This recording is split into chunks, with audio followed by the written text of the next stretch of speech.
ফ্রিজে ডিম আছে তো? তাহলে ঝটপট 3টে ডিম বের করে ফেলো।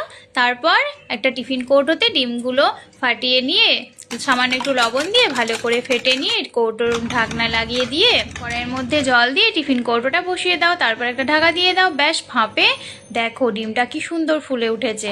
ব্যাস ডিমটা এভাবে ভাপিয়ে এলে নামিয়ে নাও। ঠান্ডা হয়ে আসলে পিস পিস করে কেটে নাও। কাটার পরে তাতে সামান্য একটু লবণ, হলুদ আর একটু কর্নফ্লাওয়ার আর সামান্য একটু আদা রসুন পেঁয়াজ বাটা মাখিয়ে নিয়ে কড়াইয়ে একটু তেল দিয়ে তাতে ভালো করে ভেজে নাও। ভাজা হয়ে গেলে কড়াইয়ে সামান্য একটু তেল দিয়ে তাতে রসুন কুচি আদা কুচি দিয়ে একটু হালকা করে ভেজে নিয়ে তার মধ্যে আগে থেকে কেটে রাখা ক্যাপসিকাম, পেঁয়াজ, টমেটো সেগুলো দিয়ে আবার একটু নাড়াচাড়া করে তার মধ্যে সামান্য লবণ, একটু লঙ্কার গুঁড়ো, টমেটো সস আর সয়া সস আর সামান্য একটু জল দিয়ে ঢাকা দিয়ে দাও।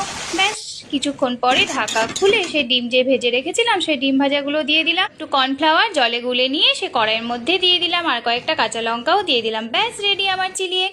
কেমন হয়েছে জানাতে ভুলো না কিন্তু। বাই বাই বন্ধুরা।